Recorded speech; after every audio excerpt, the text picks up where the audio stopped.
Hello，兄弟们，早上好！今天是礼拜二，早起的虫儿被鸟吃。准备出发，全程37公里，大约需要51分钟，预计早晨8点01分到达。他发现孤独的人准备动身，于是就祷告着黄昏，直到夜里他转头听见悲伤的午夜，一个善良的女子，长发垂肩，她已跟随黄昏来临，翠绿的衣裳在炉火中化为灰烬，升起火焰一直烧到黎明，一直到那女子推开门离去，她自言自语，在离这很远的地方有一片海滩，孤独的人他就在海上乘着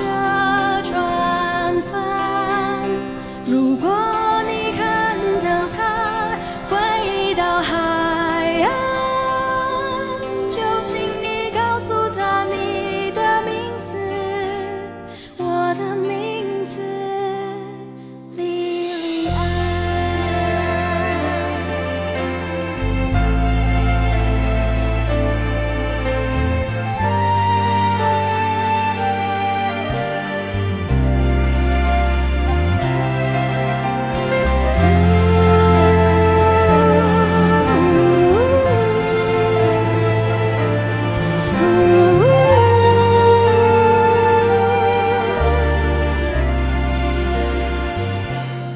它已来临，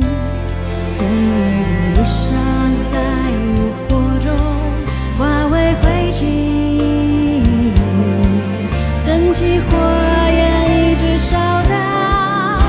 黎明，一直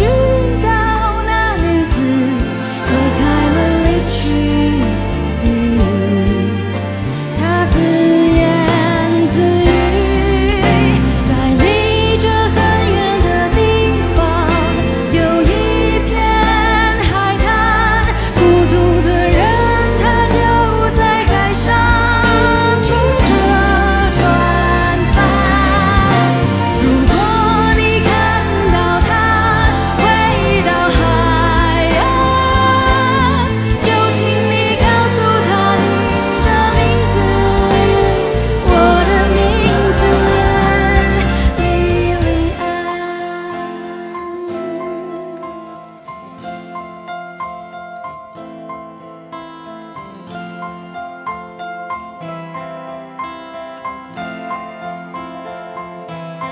他不想忘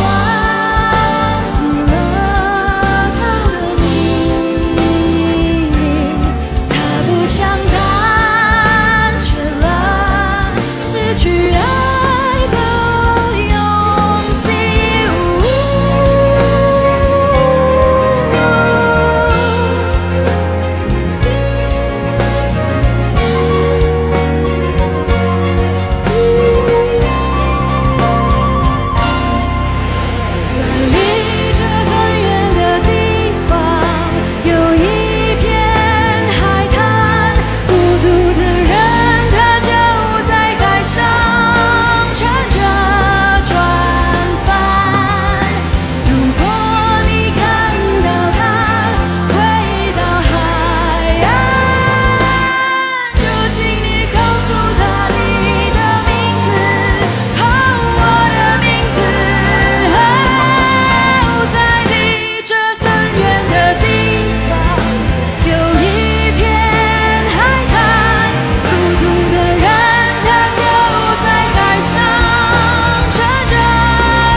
告诉他你的名字，我的名字。